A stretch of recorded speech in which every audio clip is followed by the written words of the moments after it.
اعوذ باللہ من الشیطان الرجیم بسم اللہ الرحمن الرحیم استکبارا فی الارض دا تکبر کون کی دی پا مخدز مکا ومکر السیء او ناکار منصوبی جوڑی ولا یحیق المکر السیء الا باہلہ او ندی دا مکر بدلا خملاوی دن کی دا مکر کون کی تا فهل ينظرون الا سنت الاولین بس دی اس انتظار نہ کئی خود طریقو د مخکنو خلقو فلن تجد لسنت اللہ تبدیلا پس نشتر دا اللہ پاک پا طریقو کی تبدیلی وکن تجد لسنت اللہ تحویلا او ابممی دی طریقی دا اللہ چن دی اوڑی دن کی اولم یسیرو فی الارض ولی دی گرزی دلی نری پا مخدز مکا فینظرو چی اگوری کیف کان عاقبت الذین من قبلهم چی سشو انجام دا حاغ کسانو چی مخ کی تیر شوی دی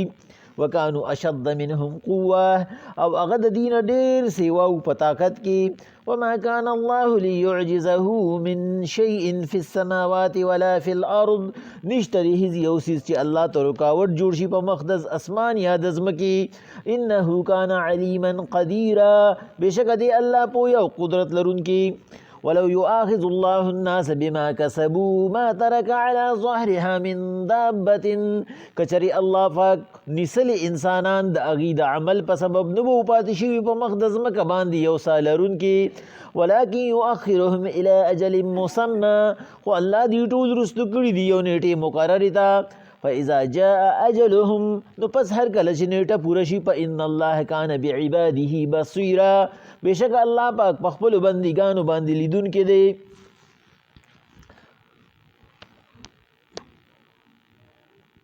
ہم 22ویں پارے کے سورہ فاطر کے آخری رکوع اور آخری آیات پڑھ رہے ہیں۔ کل رات بھی ہم نے اس کے بارے میں اللہ تعالیٰ کی وحدانیت کے بارے میں کچھ باتیں کی۔ یہ جو باقی آیات ہے اس میں بھی اللہ تعالیٰ کی وحدانیت کی بات ہو رہی ہے کہ اللہ وحدہ لا شریک ہے۔ اللہ تعالیٰ کے شان، اللہ تعالیٰ کی صفات اور اللہ تعالیٰ کی طاقت اور قدرت کا مقابلہ تو کیا کوئی مثال بھی نہیں دے سکتا۔ اور اس کے بارے میں ہم نے کل رات بھی کچھ مثالیں دی۔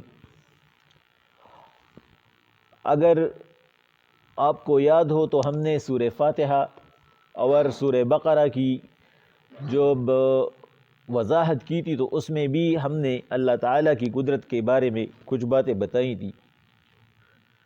یہاں اللہ تعالیٰ فرما رہے ہیں استکبارا فی الارض، یہ اپنے آپ کو زمین میں بڑا سمجھتے ہیں، طاقتور سمجھتے ہیں۔ کون؟ یہ مشرک لوگ، یہ کافر لوگ۔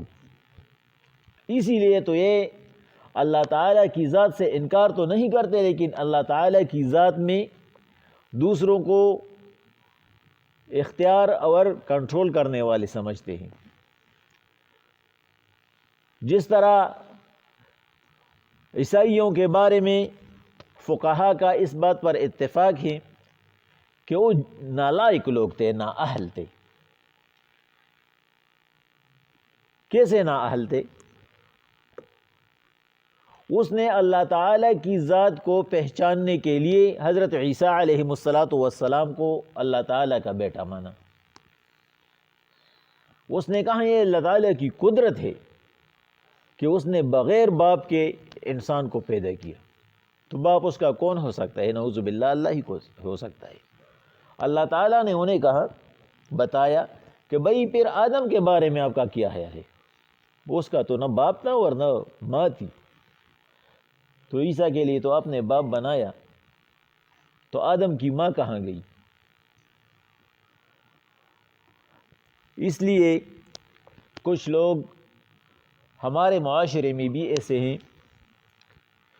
جو اگر شرک عملی نہیں کرتے تو شرک لفظی کرتے ہیں۔ یہاں اللہ تعالیٰ نے شرک سے منع کیا کہ استکبارا فی الارض ومکر السیء۔ مکر السیء سے مقصد کیا ہے؟ برا تدبیر۔ وہ برے تدبیر بناتے ہیں، اور یہ برے تدبیر کیا ہوتا ہے؟ جب آپ اللہ تعالیٰ کے اختیار میں لفظی طور پر کسی کو شامل کر دیتے ہیں، مفتی ظفر علی خان رحمہ اللہ وہ اپنی ایک بیان میں فرماتے ہیں کہ ایک دفعہ میں درس کر رہا تھا، قرآن مجید کی تفسیر ہو رہی تھی، اور اس میں اللہ تعالیٰ کی وحدانیت پر بات ہو رہی تھی کہ اللہ تعالیٰ سے زیادہ ذمہ دار اور کوئی بھی نہیں. دا مونږ چې ورته ذمہ واران وایو نازولی ورته وایو، د دې سے حیثیت نشتا. تو ایک آدمی جو اس کا ماننے والا تھا وہ مجھے بری نگاہوں سے دیکھ رہا تھا، اور میرے ذہن میں یہ بات بیٹھ گئی تھی کہ اگر میں تفسیر ختم کروں تو یہ ضرور کچھ پوچھے گا. جیسے ہی میں نے تفسیر ختم کر دی وہ میرے پاس آیا اور اس نے کہا مولوی صاحب آپ کیا کہہ رہے تھے؟ اللہ تعالیٰ کی برگزیدہ بندوں سے آپ نے انکار کر دیا کہ وہ کچھ بھی نہیں کر سکتے. جس طرح ہمارے تبلیغی حضرات کہتے ہیں نا، ایمان و یقین کی بات، اللہ تعالیٰ سے امید، اللہ تعالیٰ سے ہونے اور بندے سے نہ ہونے. زیادہ اعتراضات ان پر بھی اٹھتے ہیں. تو یہ کہتے تھے کہ بھئی اللہ تعالیٰ کی برگزیدہ بندوں سے آپ نے انکار کیا. تو میں نے کہا کہ بھئی اب کون سے برگزیدہ بندوں کی بات کر رہے ہیں، زندہ کے یا مردہ کے؟ چې ته ماته وایې تا خو الله تعالی بندګان په ځای پرېښودو، بس ته وایې الله تعالی هر څه کوي، الله ذمہوار دی، الله سره نازولي نشته. نو د الله د خصوصي بندګان به څه کوي؟ نو ما ورته وایي چې دا خصوصي بندګان ته ژوندي دی که مړه دی؟ تو وہ اب وہ بتا بھی نہیں سکتا تھا کہ وہ اس کا کیا مقصد ہے. تو میں نے اسے کہا کہ چلے میں آپ کی اس معاملے کو حل کر لیتا ہوں. اگر آپ اللہ تعالیٰ کے برگزیدہ بندے آپ مردے سمجھ رہے ہیں کہ یہ مردے بھی سب کچھ کر سکتے ہیں، آپ اس پر منت مانیں، آپ اس پر دعا کریں، آپ اسے کہیں میرا اے کام کرے وہ کام کرے. تو جب اے خود مر گئے تو اس کو کون اٹھا کر قبر تک لے گیا؟ اس نے کہا کہ بھئی ہم لے گئے، وہ تو مر گیا تو خود تو نہیں جا سکتا تھا، ہم نے اسے جنازہ اس کا اٹھا کر اسے قبر تک لے گیا. تو میں نے اس سے کہا کہ پھر آپ اچھے ہوئے یا یہ مردہ اچھا ہوا؟ اس کو غسل کس نے دیا؟ اس نے کہا کہ بھئی غسل تو ہم نے دیا. ما ورته وی چې دا کتم وی چې دا مړی ارس کولی شي نو دا مړی د قبر ته چا وړو؟ وی چې دی همنګ وړو. نه ما ورته وی چې ته غوره شوې که دی غوره شو؟ هغه سره خو دوره طاقت نشته چې په خپله تر قبره پورې تللی، قبر ته خو تا وړو، ته ورته ماله دا کار وکړه، د هغه نه خو ته غوره. دله دا غسل چا ورکو؟ یہ خود جا کر وہ نہایا پھر کفن دفن ہوئی. اس نے کہا نا بھئی ہم نے نہایا. میں نے کہا کہ بھئی وہ خود نہا بھی نہیں سکتا تو آپ اس سے کیا مانگ رہے ہیں؟ میں نے اسے کہا چلے بھئی آپ کی یہ باتیں ہم چھوڑ دیتے ہیں کہ وہ خود قبر تک بھی نہیں جا سکتا، وہ نہا بھی نہیں سکتا، وہ اپنے قبر پر مٹی بھی نہیں ڈال سکتا. پیغمبر علیہ السلام حضرت محمد صلی اللہ علیہ وسلم کو سب سے زیادہ تکلیفیں پہنچی. اس نے 75 غزوات کیے. اس سے زیادہ تکلیف اور کیا ہو سکتی؟ 15 او یا غزاگان پیغمبر صلی اللہ علیہ وسلم کړي. دا تکلیف نو اس کو کس طرح نہیں ستایا گیا، تکلیف پہنچایا گیا. تو اگر اللہ تعالیٰ کے علاوہ اور کوئی ایک کام کر سکتا تھا تو بھئی ہمارا تو یقین ہے کہ عیسیٰ علیہ السلام آسمان پر ہیں، تو اس نے عیسیٰ علیہ السلام سے کیوں مدد نہیں مانگی؟ پیغمبر صلی اللہ علیہ وسلم ته چې دا دوره تکلیفونه او چې انسان دا کولی شي نو د عیسیٰ علیہ السلام نه به مدد غوښتي وکنه، د فرشتوں نه به غوښتي وکنه، وہ فرشتوں سے مانگ لیتے. کتنے زیادہ انبیاء تھے، وہ اس انبیاء سے مانگ لیتے، لیکن اس نے اللہ سے مدد مانگی. اس نے کہا کہ یہ بات تو ٹھیک ہے. تو میں نے کہا کہ جب وہ ٹھیک ہے، پیغمبر علیہ السلام اللہ تعالیٰ کے علاوہ کسی اور کو ذمہ دار نہیں سمجھتے تھے. هغه ته پته و چې د الله تعالی نه علاوه نازولی نشته. نو موږ څنګه دا ومنو چې د ژوندي نه دا قبر والا انسان چې دی د انبیاو نه علاوه د ده دومره طاقت دی چې دی د دې ژوندي انسان دا مدد کوي. تو یہ جب میں نے اس کو دیکھا کہ اس کا رنگ اڑا ہوا ہے، مخی زیور شو، میں نے اسے کہا کہ ہاں کچھ بندے ایسے ہیں جس کو اللہ تعالیٰ قبر میں کرامات عطا کر دیتے ہیں، وہ کر سکتے ہیں۔ اس نے کہا کہ میں یہی بندوں کی بات کر رہا تھا، یہی بندے جسے اللہ تعالیٰ کرامات دیتے ہیں، میں اسی بندوں کی بات کر رہا تھا۔ میں نے اسے کہا کہ بھئی وہ کام نہیں کر سکتے، اسے آپ وسیلہ بنا سکتے ہیں کہ بھئی یہ جو قبر والا ہے یہ نیک بندہ ہے، اور اگر آپ نے اسے بخشا ہو تو اس کے وسیلے میرا ایک کام کروا دے۔ تو اللہ تعالیٰ یہاں کہہ رہے ہیں کہ بھئی یہ جو کافر لوگ ہیں یہ تکبر کیسے کرتے ہیں، یہ میرے خلاف کرتے ہیں، میرے اصول کے خلاف کرتے ہیں۔ وَلَا يَحِيقُ الْمَكْرُ السَّيِّئُ إِلَّا بِأَهْلِهِ، اور جو برے تدبیر بناتے ہیں اس کی سزا وہ خود بھگتتا ہے۔ فَهَلْ يَنظُرُونَ إِلَّا سُنَّةَ الْأَوَّلِينَ، اور یہ اب انتظار نہیں کرتے مگر پچھلے لوگوں کی طریقوں کے جس پر اللہ تعالیٰ نے عذاب نازل کیا۔ فَلَن تَجِدَ لِسُنَّةِ اللَّهِ تَبْدِيلًا، اللہ تعالیٰ کے قانون میں تبدیلی نہیں ہوتی، جو پچھلے لوگوں کے لیے تھا وہ ان کے لیے بھی ہوگا۔ وَلَن تَجِدَ لِسُنَّةِ اللَّهِ تَحْوِيلًا، اور نہ اللہ تعالیٰ کی عذاب کو کوئی ٹال سکتا ہے اور نہ روک سکتا ہے۔ اولم یسیروا فی الارض، اس نے فکر نہیں کی، غور نہیں کی اللہ تعالیٰ کی زمین میں بندوں پر، فینظروا کیف کان عاقبۃ الذین من قبلہم، اور اس نے دیکھا نہیں کہ کیسا انجام ہوا پچھلے نافرمان اور گنہگار لوگوں کا۔ وَكَانُوا أَشَدَّ مِنْهُمْ قُوَّةً وَمَا كَانَ اللَّهُ لِيُعْجِزَهُ مِنْ شَيْءٍ فِي السَّمَاوَاتِ وَلَا فِي الْأَرْضِ، وہ ان سے قوت میں بہت زیادہ تھے، وہ جسمانی لحاظ سے، افرادی لحاظ سے، مالی لحاظ سے، ذہنی لحاظ سے، آپ جس طرح بھی دیکھیں وہ ان سے بہتر تھے، وہ اللہ تعالیٰ کے لیے رکاوٹ نہ بن سکے۔ إِنَّهُ كَانَ عَلِيمًا قَدِيرًا، کیونکہ اللہ تعالیٰ ہر ایک چیز کو جانتا ہے اور قدرت رکھنے والا ہے، اسی لیے اللہ تعالیٰ کی اس صفات کو دیکھ کر اللہ تعالیٰ کو مالک الملک کہا جاتا ہے۔ اور حضرت سفیان رضی اللہ تعالیٰ عنہ فرماتے ہیں کہ مالک الملک کے معنی ہے شہنشاہ، اور شہنشاہ کی صفت صرف اللہ تعالیٰ کی ہے۔ اگر بندہ شہنشاہ نام رکھ لے تو ایک گناہ ہے، یہ ناجائز ہے، اور ان سے پوچھا جائے گا بھئی آپ کس چیز کے شہنشاہ ہیں؟ پیغمبر علیہ السلام نے شہنشاہ نام رکھنے سے منع کیا ہے، جس طرح کوئی اللہ نام نہیں رکھ سکتا، کوئی خدا نام نہیں رکھ سکتا، کوئی پروردگار نہیں رکھ سکتا، اسی طرح شہنشاہ کا نام رکھنا ایک گناہ ہے۔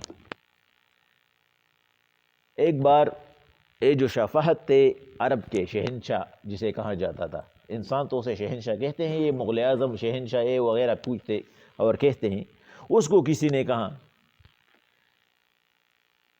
کہ آپ شہنشاہ ہے؟ اس نے کہا نہیں، میں خادم حرمین شریفین ہوں، میں شہنشاہ نہیں، شہنشاہ موجود ہے، میں ان کا محتاج ہوں، میں بندہ ہوں، میں شہنشاہ نہیں ہو سکتا، کیونکہ اس سے ہمارے پیغمبر صلی اللہ علیہ وسلم نے منع فرمایا۔ تو اللہ تعالیٰ یہاں کہہ رہا ہے کہ بھئی میرے بندے یہ جانتے نہیں اور یہ جاننے کی کوشش بھی نہیں کرتے کہ اللہ تعالیٰ کی صفات میں اور کمالات میں کسی کو شامل کرنا کتنا بڑا گناہ ہے۔ وَلَوْ يُؤَاخِذُ اللَّهُ النَّاسَ بِمَا كَسَبُوا، کچری اللہ پاک پل بندگان نسلی دا اغید عمل پا سبب، اللہ تعالیٰ کی اگر فوری گرفت ہوتی اور وہ فوراً پکڑتا انسان کو اس کی عمل کی وجہ سے، مَا تَرَكَ عَلَى ظَهْرِهَا مِن دَابَّةٍ، اے انسان ایک غلطی کا پتلا ہے، اس سے ضرور بضرور زیادتیاں ہوتی رہتی ہے، کوئی بھی زندہ نہیں بچتا۔ اب یہاں صرف ایک نقطہ میں بتا رہا ہوں جو تفسیر مظہری میں ثناء اللہ فانی فتوی رحمہ اللہ نے یہاں سے اٹھایا ہے کہ اللہ تعالیٰ کہتے ہیں کہ مَا تَرَكَ عَلَى ظَهْرِهَا مِن دَابَّةٍ، ایک روح اگر انسان کی گناہ کی وجہ سے اللہ فوراً پکڑ رکھتے اس پر، اسے فوراً عذاب دیتے تو ایک روح بھی نہیں بچتا۔ تو گناہ انسان کرے اور عذاب آئے ہر روح پر، ایک کیسے؟ یہ تو اللہ تعالیٰ کی، یہ تو انصاف کے خلاف بات ہو رہی ہے۔ اللہ تعالیٰ وہی چکچرما انسان د دې ګناه په وجه باندې گرفتارول او فوراً مې ولا سزا ورکولې، نو په دې مخ د ځمکه باندې به یو زنده سر هم نه پاتې شوی، یو روح به هم نه پاتې شوی۔ نو د انسان په ګناه کې بعد د انسان سره حشرات، زناور، چرندگان، پرندگان ارس سوځېده، دا ولی؟ تو اس نے اس سے ایک بہت خوبصورت سے جواب نکالا ہے کہ بھئی یہ سب کچھ اللہ تعالیٰ نے انسان کے لیے پیدا کیا ہے، اس زمین پر جتنے بھی اشیاء ہے، اگر وہ سورج ہے، وہ تارے ہیں، وہ زمین پر چرند پرند، سب کچھ یہ انسان کے لیے پیدا ہوئے ہیں. تو جب انسان نہیں رہے گا تو یہ کیا کریں گے؟ یہ خود بہت ہلاک ہو جائیں گے. بدی وجہ اللہ پاک ہوئی یہ اسی بم نو پاتے شوی ولیکن یؤخرهم الی اجل مسمى. خو اللہ پاک دا ہر سرستو کڑی دی یہ نیٹی مقرر تھا. اس سب کے بارے میں پوچھ ہوگی لیکن ایک وقت پر، اور اس وقت اللہ تعالیٰ نے اپنے بندوں سے جو بھی وعدے کیے ہیں وہ پورے کیے جائیں گے. وہ وعدے دوزخ کے ہیں یا وہ وعدے جنت کے ہیں، کیونکہ ہر انسان کے لیے اللہ تعالیٰ نے ایک پیکج چھوڑا ہوا ہے. اکثر میں پیکج کی بات کرتا ہوں، کیونکہ انسان جتنے زیادہ گناہ کرتے ہیں اتنے اللہ تعالیٰ نے اس کے لیے آسانیاں پیدا کی ہے. اگر وہ اس پیکج سے ذرا بھی فائدہ اٹھا لے تو اللہ تعالیٰ اس کی گناہوں کو کم اور اس کی ثواب اور درجات کو زیادہ کر دیتا ہے. جس طرح پیغمبر علیہ الصلوۃ کا ارشاد مبارکہ ہے کہ 4 چیزیں ایسی ہیں کہ جس کے صرف دیکھنے میں ثواب ہے، کرنے میں نہیں. کہ آپ وہ کام کریں تو آپ کو ثواب ملے گا. جس طرح آپ رکعتیں پڑھیں، آپ نماز پڑھیں، آپ زکوٰۃ دیں، آپ حج کریں، نہیں، آپ صرف اس کو دیکھیں گے اور اللہ تعالیٰ آپ کو اس کے بدلے میں درجات دیں گے. اس میں جو سب سے اول ہے وہ کعبۃ اللہ ہے. کعبۃ اللہ کو آپ ڈائریکٹ دیکھیں یا انڈائریکٹ دیکھیں، آپ اس کی تصویر کو دیکھیں، ویڈیو کو دیکھیں، یا خوش قسمتی سے آپ ادھر حج اور عمرہ کرنے جائیں اور دیکھیں، اللہ تعالیٰ اس بندے کو 60 درجے ثواب دے دیتا ہے صرف نظر کرنے سے. کیونکہ ہر وقت اس پر 120 رحمتیں وہ پڑھتی رہتی ہیں، 120 پڑھتی رہتی ہیں. تو وہ جب آپ اللہ تعالیٰ کے حکم کے موافق اس کی ارکان اور مناسک ادا کرے تو وہ 60 مرتب ہوں گے، اور جب آپ صرف دیکھیں گے تو 60 ہوں گے. تو اس کی صرف دیکھنے سے اللہ تعالیٰ آپ کو 60 درجے دے دیتا ہے. قرآن مجید کو صرف دیکھنے سے اللہ تعالیٰ آپ پر 120 رحمتیں برساتا ہے. کعبے تب کتوبہ نے اللہ پاک چتورتا په مناسکو کې ګوري نو ایک پورش پکشلی او چې دغه شانتي تصویر ته هم ګوري تعالی الله پاک په یو لحظه کې دا نه چې په ګنټه کې په منټ کې او په سیکنډ کې نه په هر لحظه کې الله پاک تعالی 70 درجې درکوي. قرآن مجید ته چې صرف ګوري تو جو کوئی اسے پڑھتا ہے اس پر تلفظ کرتا ہے. اس لیے ہمارے جو فقہا ہیں وہ کہتے ہیں کہ آپ جب بھی تلاوت کریں آپ حفظ کر کے نہ کریں، آپ قرآن مجید کو دیکھ کے کریں تو آپ کو ڈبل ثواب ملے گا، ایک قرآن مجید کو پڑھنے کا، دوسرا دیکھنے کا. اور جب آپ پھر اس کی تفسیر کریں، آپ مقصد و معانی اس کی ذہن میں لائیں تو اس کے بارے میں نے ایک دن آپ کو وضاحت کی تھی کہ اللہ تعالیٰ اس ثواب کو 1000 درجے دیتا ہے اس ایک لفظ میں، جس پر اللہ تعالیٰ، جس پر حدیث مبارکہ ہے کہ ایک حرف کے بدلے میں اللہ تعالیٰ 10 نیکیاں دیتے ہیں، اور الف لام میم یہ 3 حروف ہے تو 30 نیکیاں ہوئی. تو جب آپ اسے قرآن مجید میں دیکھ کے معانی کے ساتھ آپ معانی کو سمجھ کر اس کو پڑھتے ہیں تو اللہ تعالیٰ اس پر 1000 نیکیاں ایک حرف پر دیتے ہیں. تو اگر اس کی میں تفصیل میں جاؤں تو آپ سب بور ہو جائیں گے. مقصد میرا یہ تھا کہ صرف دیکھنے سے، اور وہ دیکھنا آپ پڑھ نہیں رہے، آپ صرف دیکھ رہے ہیں. قرآن مجید تو بس دک کشان دیتا ہے درزینا دا سی پروتے اور تا کلو کو ہوتا صرف گورے تعالی اللہ نے کی در گئی تے تلاوت کے داغی جدا نہیں کی دا اور تے تفسیر کے داغی جدا نہیں کی دا. تیسرا عالم کو دیکھنے سے، عالم جو کوئی بھی ہو آپ عالم کو دیکھیں کہ اس نے اللہ تعالیٰ کی دین کے بارے میں پڑھا ہے اور انہیں اس کے بارے میں ادراک ہے. آپ کو اللہ تعالیٰ صرف اس کی دیکھنے میں، نہ آپ نے اس کی خدمت کی ہے، نہ آپ نے اس کو سلام کیا ہے، کچھ بھی نہیں کیا، صرف آپ نے اسے دیکھا ہے کہ اللہ تعالیٰ کی دین کا جاننے والا ہے. آپ کو اللہ تعالیٰ 120 نیکیاں دیتے ہیں. اور چوتھا آپ کے والدین، وہ والد ہو والدہ ہو یا دونوں ہوں، اس کو صرف دیکھنے سے، پاؤں دبانے سے نہیں، سلام کرنے سے نہیں، اس کے تو الگ ہی ثواب ہے. صرف آپ اپنے والد کو یا والدہ کو دیکھتے ہیں ادب سے، احترام سے،